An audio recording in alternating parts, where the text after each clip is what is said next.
What do the Regency years have to do with being more cultured and curious? I thought you'd never ask. Okay, so if the fact that Jane Austen's Sense and Sensibility, Pride and Prejudice, and Emma were all published during the Regency era is not enough to be fascinated with a time period, then I don't know what is.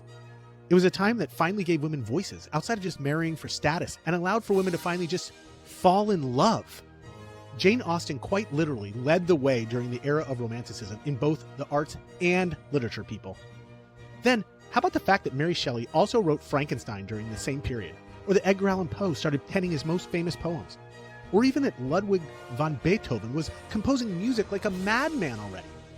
It was a very short period, but one renowned for its advancements in architecture, fashion, literature, and art that forever shaped modern society as we know it today. And that, Amanda, is what it has to do with being more cultured and curious. And 200 years later, we are still celebrating Romanticism thanks to Bridgerton, the Netflix series that follows the lives of the 8 Bridgerton siblings as they navigate London's high society in Regency era England in search of love and happiness. The show is set between 1811 and 1820, and each season focuses on one of the 8 Bridgertons as they come of age. Imagine for a second, living in this moment, in a time where the pinnacle of opulence, indulgence in the extravagant, and flamboyant in fashion and grandiose in architecture all comes to a head to create this glittery facade that has masked the stark social inequalities and economic struggles faced by the broader population. It's a must-watch series, and the 3rd season, 2nd installment of it, just dropped, so get on it. Hey everyone, welcome to Sorta Sophisticated, a podcast rooted in becoming more cultured and curious, where we endeavor to suspend judgment, expand our worldview, and learn to appreciate varying perspectives and values. But really, it's a show where we hope to enlighten anyone who cares on topics that might make them more interesting and well-versed humans, and just dangerous enough to hold their own in this sophisticated world. Sort of. So get ready to take off the mask of one of the most romanticized periods in time and learn about what the Regency era was all about and why we as a society are so obsessed with it. Oh, and our word of the day is persicacity. What? Persicacity. It's a sophisticated word from the Regency era, nonetheless. Go figure. Of course it is. I did it on purpose. And it refers to the quality of having a ready insight into things or the ability to understand and discern. So not me. Got it. So totally you, not me. Right? All right, sure. Whatever you say. Well, are we ready to get started? Oh, I'm ready. All right. Lay it on me. All right. So the Regency era. It was a time period between 1811 and 1820 when George IV, Prince of Wales at the time, became the Prince Regent as his father, King George III, was deemed mentally ill and could no longer fulfill his duties as king. But since he was still alive, his son would be the regent and not the king. Hence, Regency. Regent, Regency. Yeah. So like the regent's sort of like the stand-in, right? He's not really the king. But Yeah, he's like, so like the understudy. Yeah. Okay. Yeah, the understudy. Perfect. Was he super young? You'd like to think he was like Prince Joffrey. Oh, yes. Like in Game of Thrones. No. Actually, he was more like King Charles. So he was like 50 already. Right. So his dad was old. He was old. And he was still just a partier. Yeah. Okay. Because he just never got the chance to be real king because he's still a prince. So the problem here was that George IV enjoyed, I don't want to get censored. You get mad at me. Let's call it an extravagant lifestyle. Does that mean that he liked hookers? Maybe a little snuff.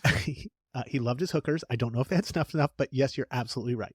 So he also was an insane spender, amassed massive debt, and had a like crazy flamboyant taste in art, architecture, extravagant, everything extravagant. It's crazy. Did he start all the nude sculptures? He personally sat for all of the nude sculptures himself. Anyway, so despite his sophisticated interest in the arts, his reign was like totally full of controversy. And his baller lifestyle strained his relationship with his dad, King George III. He didn't really want to spend a lot of time with the big boy job. So he didn't want to do like the king job stuff. He just wanted all the good parts, the personal pleasure parts. And it caused quite an uproar and led to a ton of political and societal instability during that time. All right, so King George IV like to party. Wait, not the king. He's not a king. No, you can't call him a king. Yeah. Yeah, he was like Eddie Murphy. My girl wants to party all the time. But okay. Nope. We know how bad I am with movie references. So why don't you give me a little context of what was going on during this time so I can maybe better understand the backdrop of Bridgerton.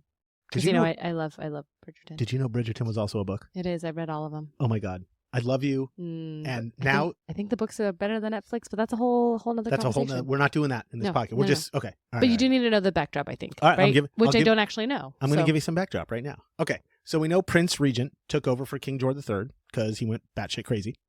Some people say he went nuts because he lost the 13 colonies, right? That was the time that was all happening. So is this a conspiracy theory? Oh, I think it's legit. I mean, I would think that you should probably, lose your mind. You just lost the 13 colonies. It's sort of a big deal. Yeah. Right? So not only did Prince Regent inherit that whole American cluster, but some other pretty significant conflicts around the world. So could you imagine having more than just that? Oh, there's a lot. Bear with me. I'm going to go fast here. So first you got the Napoleonic Wars, right? Like Napoleon, short little guy? Yeah, like Napoleon. Okay. Yeah, like the tiny guy, huge ego. So he decides Europe is his own personal playground and tries to conquer the whole thing. Spoiler alert. Leading to a series of epic battles where everyone teams up to take him down. I mean, everybody.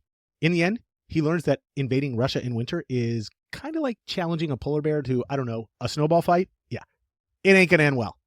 And all this ends up reshaping the political landscape of Europe. I do think it's so cool how it's all connected. I didn't even know that Napoleon lived during this time. So I didn't either. Right? I had to look it up, right? Yeah. Super cool. So then what else is connected? Because okay, right. So then you have the War of 1812, which was really more like a sibling squabble, I would say, between the U.S. and Britain, where the U.S. basically tells Britain, stop sealing our sailors, man, and stop messing with our stuff. Bunch of bastards. So I don't know why I did. Did I just do an English accent? You did. English accent for Americans? Or maybe it was like a little bit Irish. Okay. Stop sealing our sailors and messing with our stuff, bastards. All right. Anyway, after some heated battles, a burned capital, and a lot of inconclusive skirmishes, basically, they just sort of agree to forget the whole thing happened and move on. But since this coincided with the Napoleonic Wars, shit starts unraveling fast. So you got Napoleon, France screwing around over there. You got America over here. 13. It's crazy. Wait, there's more. Then we had the Anglo-Maratha Wars. Yeah, I think I said that right. There's a lot of wars. Like, how do you have 3 wars going on? Yep, 3 wars. They're different wars. Okay, and why were Anglo and Martha fighting anyways?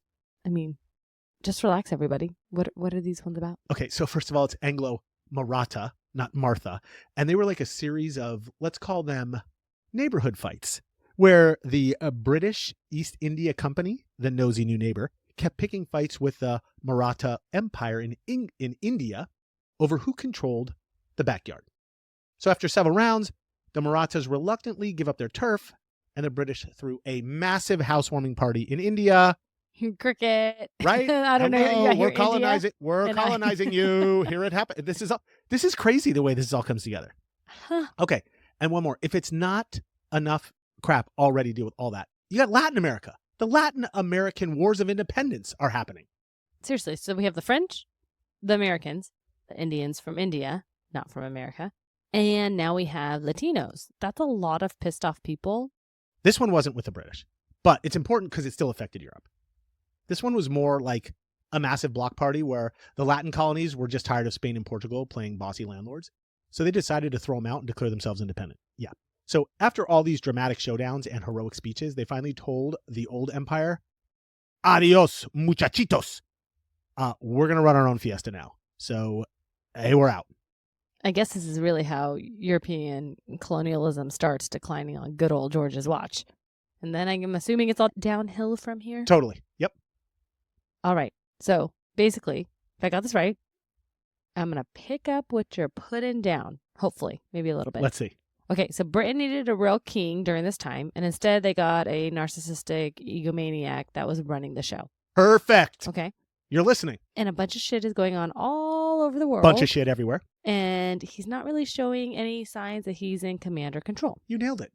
Okay. So, I love me some history, but come on already. What does this have to do with Bridgerton? When are we going to talk about Bridgerton? Is there anything else that I really got to know about the time period before we can launch into this? Or yeah, you're getting ahead. So you got to deal with me before we get to Bridgerton. Okay. So we just figured out that basically the Regency Era was an unsettling time.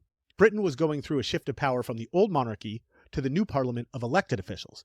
So it was really a tumultuous time period in general. So not only have all the wars and everything we just talked about, but the fact that the Prince Regent liked to party all the time, and you kind of get the idea why we're so obsessed with romanticizing the Regency era. But how do you romanticize any of that? Like, what are we romanticizing? Okay, so first off, we were romanticizing all things culture and art, right? We saw the emergence of insane authors, like we said in the teaser. And by insane, you mean magnificent Jane Austen, whose works always provided a detailed social commentary on the era, which folks just ate up at the time. I mean, it's kind of like us on social media right now. It is exactly like social media right now, right? So her novels, Pride and Prejudice, Sense and Sensibility, they reflected the manners and education, marriage, money issues, like all the things people cared about at the time.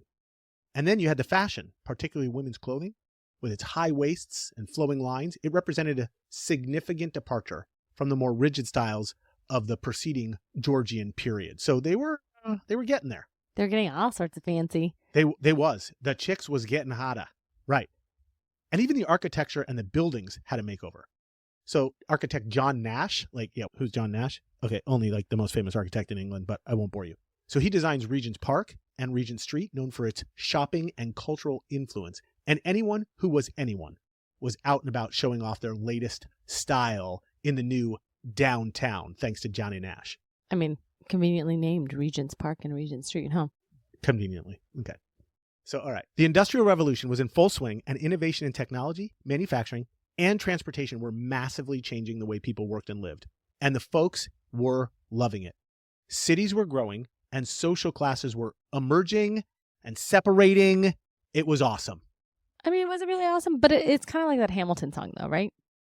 Oh, like Look Around? Like, look around, the revolution's happening in New York. Exactly. That's what was going on in Britain. It's yes, that was just a little earlier in America, but you got it. Okay. And finally, there was a social life. The Regency years were known for their focus on high society, leisure, and entertainment. And the Prince Regent was leading the way and setting the tone for all the fashionable elite. There were balls, soirees, carriage rides, outdoor games, and all this added up to the complex social etiquette of the time. Theater was going nuts. Operas, plays, and concerts were popping up all over the place. You had Beethoven, you had Mozart, you got it all happening. Nightlife was the shit. So you sort of need to know all this so you can understand how strange it all really was. You got all these wars and stuff going on all around, but you also got all this new thought and new ideals all colliding at once, making this a time period like none other in history. It just kind of feels like they're a little bit in denial, but it's all kind of super cool. And I love your perspicacity here. Oh, good one. I know. We got to get it in quick or else we're not going to. I think that was right. I think you used it right. Okay, good. Good job. Good. I think I'm getting why we were so obsessed with this time period. Good. And why so many authors and artists are still inspired by it today. And I guess that's exactly why Julia Quinn created Bridgerton, right? The book series. I would say so. All right. So can we talk about it now? Yes, finally.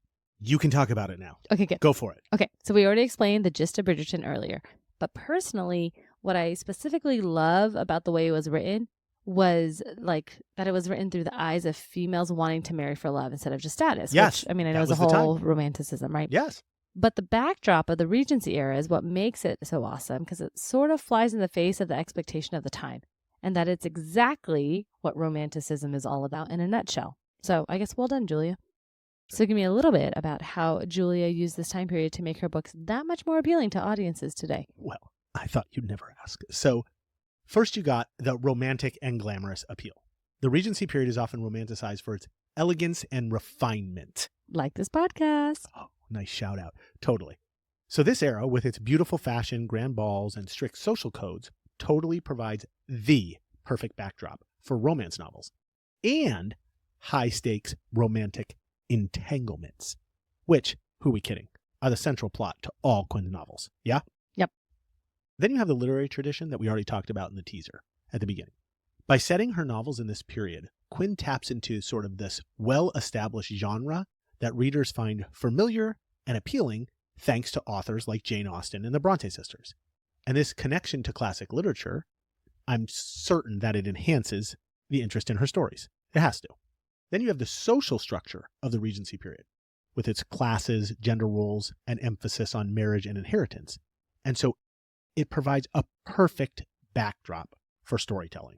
And I gotta say, I think Quinn nails it here. She creates a perfect character as a plot that explore all these things, and then the tug of war between all of it is quite amazing. I think she really had a good idea with this book series and seeing it through all the different siblings' eyes. She did. I'm a dude, and I read them. Right? Yeah. I mean, you probably read it for other reasons, but Okay. what else besides those? Yeah, touche. Okay, so this one's a little more nuanced, but stay with me. The Regency period is short, well documented, and historically rich, which I personally think makes it perfect for both authors and readers. You can have depth and authenticity without overwhelming readers with too much complexity. And because of that, Quinn gets to focus on character development and romantic plots, which always creates the best story. I agree. There's also a lot of visual and aesthetic appeal, which is more for the Netflix series adaptation instead of the books, but it totally works. So like the fashion, the architecture, like all the grounds, it all adds a layer of like charm and sophistication. And when you watch the shows, like the gowns, the mansions, the balls, the parties, it's an amazing backdrop for the audience.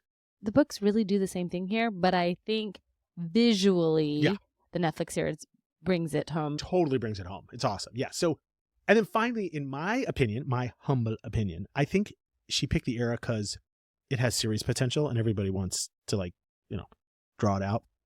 Back then, everybody was tight, like super in each other's business. So it was easy for spin-offs. Like she could do anything she wanted to, really. It would like write itself, basically. I mean, Queen Charlotte. Oh, right. Amazing. Yeah, right. The other Netflix series. And now she's writing a book. Yeah. So to give the backstory. So perfect. You just totally like proved my point. Anyway, so that's why I think Quinn used this time period specifically for her backdrop of all her novels. So since she used this time period for the backdrop of her novels, how do you think the Netflix series is in similarity to actual history? Because I love my mockumentaries. And so I'm just wondering, like, you and the damn mockumentaries. I know, they're so good though. But I watch it as if it's a mockumentary. So is what I'm seeing actually historical? Okay. Yeah, in a lot of cases, yes. So you want me to run through some similarities Yes. and I'll do a few differences? Yes. Okay. All right, let's I go. do. All right, so first we have the setting, right? So Bridgerton's set in a fictional version of Regency Era London. Fine, I got it. It's not all real, but it's got the ballrooms, the elegant fashion, it's got the grand estates.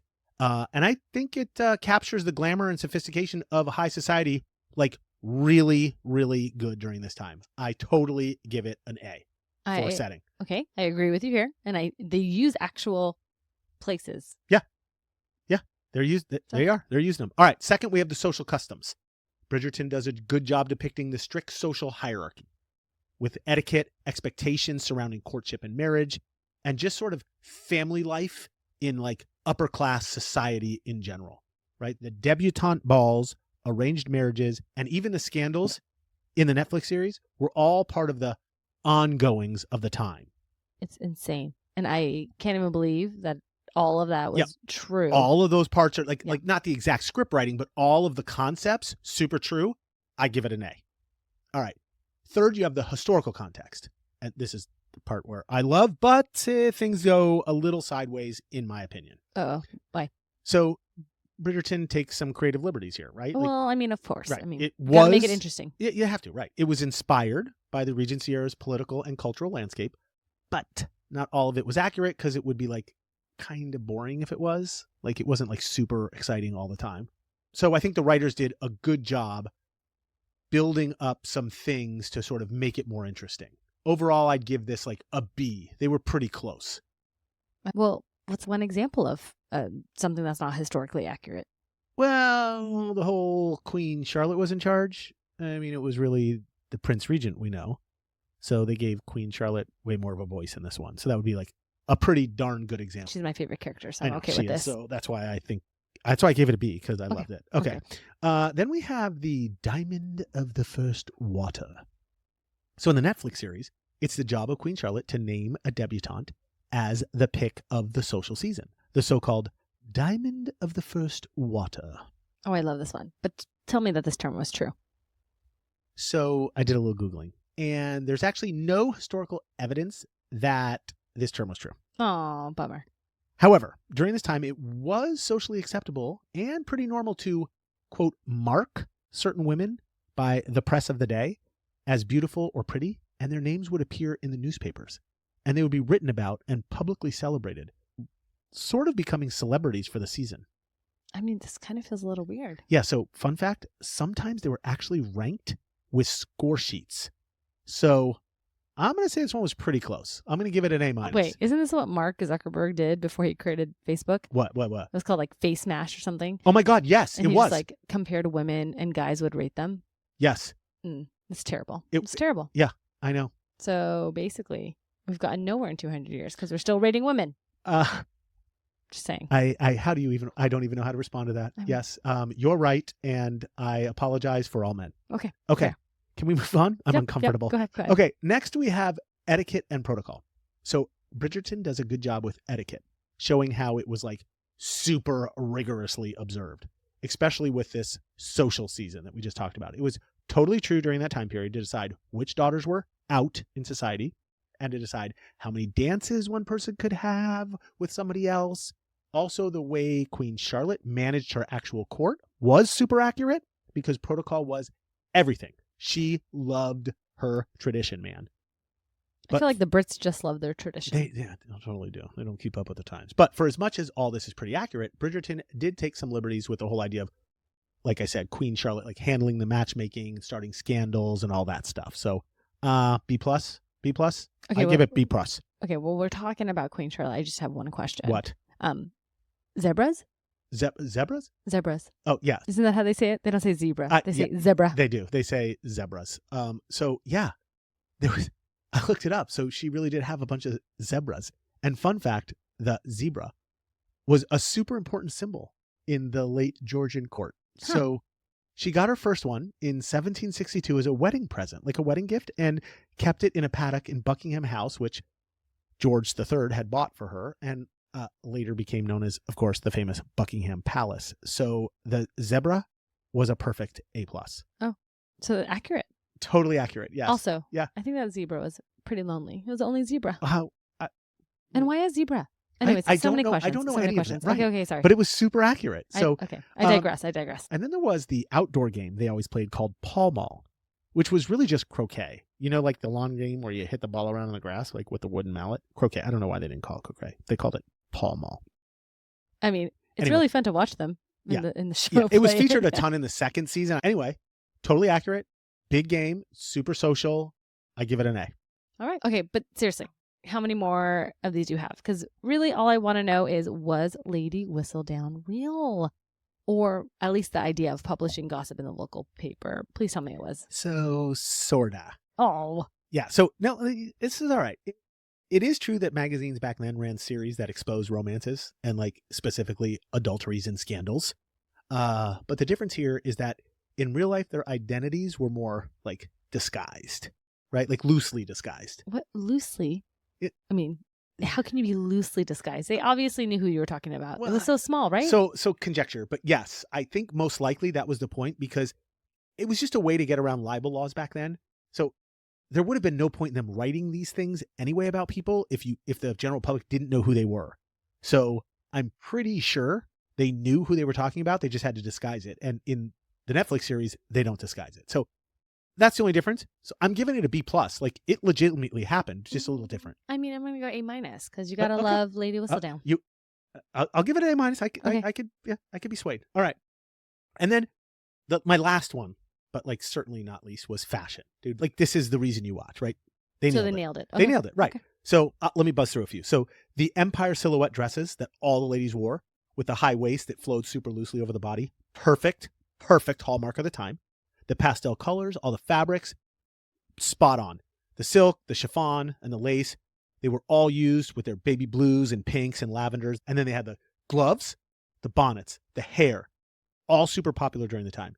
The idea was these accessories complemented the overall elegance of attire and reflected what it meant to live in, quote, high society. And then for the guys, they wore the tailcoats, the waistcoats, the cravats, top hats, which pretty closely resembled the formal attire worn by all guys during that time. The idea was that the outfit made the man. Maybe you should take a lesson from them, Pete. Wow. Oh, okay. And finally, the hairstyles. The updos, the braids, the soft curls, they were perfect.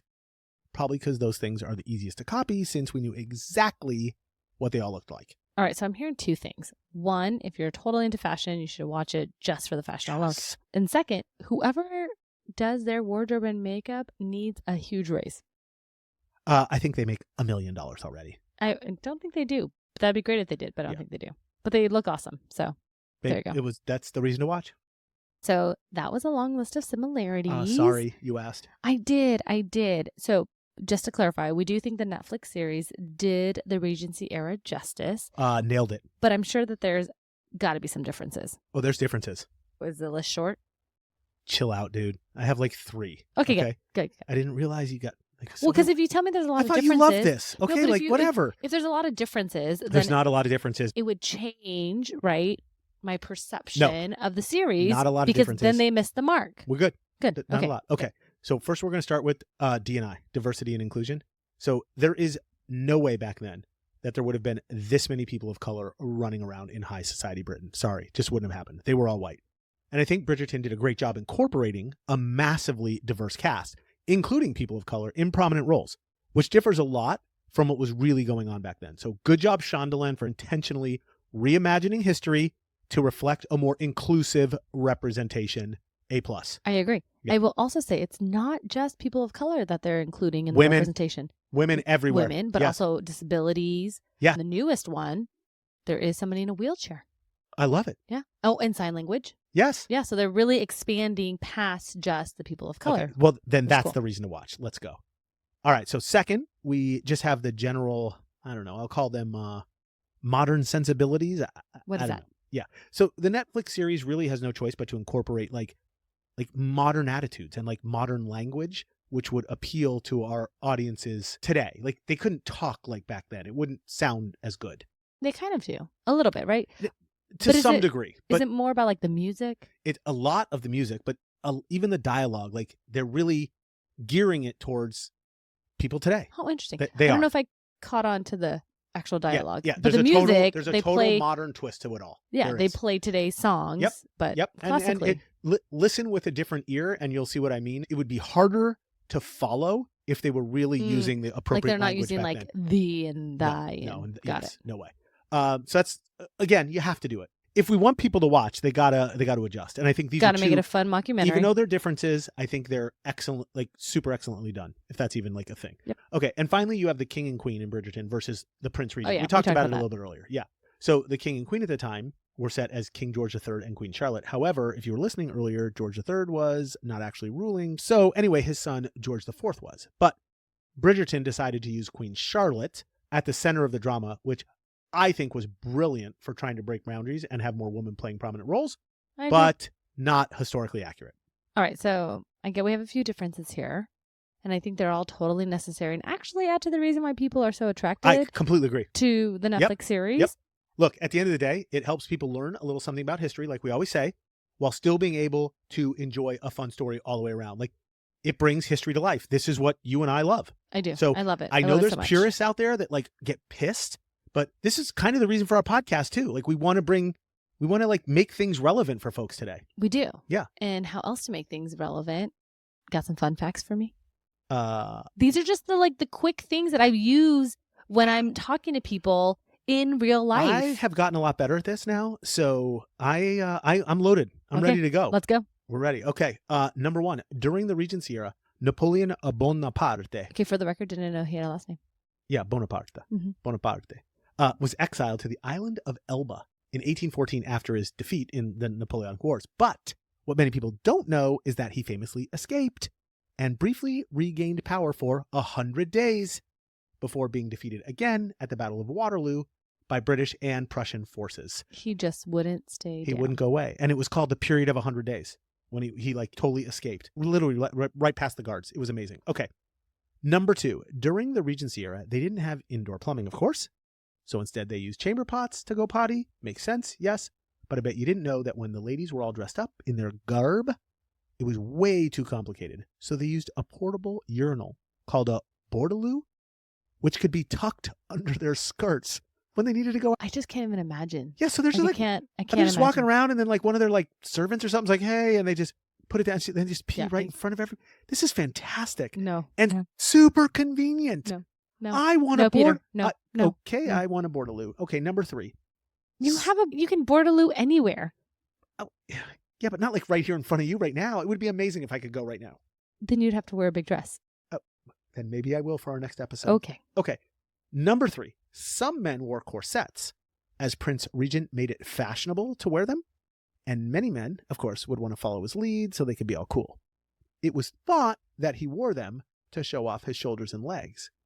But his secret was soon revealed when the public found out it was really used to hide his fatness, people. And he tucked himself in with the corset. He was pulling Spanx, dude, 200 years ago. I mean, He was doing it. It's brilliant, except now only women wear Spanx.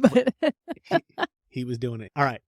Number 4, the elaborate fashions of the Regency era occasionally led to some humorous mishaps. This one's sad but funny. Okay, women's high-waisted dresses with their like flowing skirts could be prone to accidentally catching fire from open flames in candlelit rooms. Yeah, you heard me. Leading to embarrassing moments for the wearer, I guess, like as her dress went up in flames. is this where the term fire came about? Oh my, Like oh my when, God. like Oh when my people God. are like, she's so She's fire. so That's it. She's so fire. But she's like, That is- fire because she's. I can't. Oh my God. That was hysterical. New meaning. Okay. Number 5. Exotic pets were fashionable among the aristocracy during the Regency What? era. Besides like Pomeranians Little Way pom-poms? besides Pomeranians. Some of the rich folks kept monkeys. or corgis, I guess I should say. Sorry. Oh, yeah. The corgis. You're Yeah. because yeah. She loved the corgis. No, these are monkeys. They kept monkeys, leading to some pretty funny incidents of mischievous monkeys causing havoc in the grand houses and the gardens, like flinging poo at each other. Probably. They just Yeah. ran about. Right. Monkeys. Yeah, I just want Okay. monkeys, and I'm gonna fling poo. I mean, I don't make this I stuff guess up, a dude. zebra is also an exotic pet. So A zebra. fair. A Okay. zebra. And finally, number 6, the strict etiquette of the Regency era sometimes led to pretty uncomfortable situations. Don't get weirded out. For example, it was considered improper for gentlemen to sit with their crossed legs like this in the presence of a beautiful woman, leading to awkward attempts to hide their manhood, if you know what I mean, I don't in understand. social I don't get it. their erections. So hot chicks sitting across from them, but men couldn't cross their Oh, they legs. So could not no, cross they could their not. So legs. when I cross my legs, I can hide something from you if I needed to right now.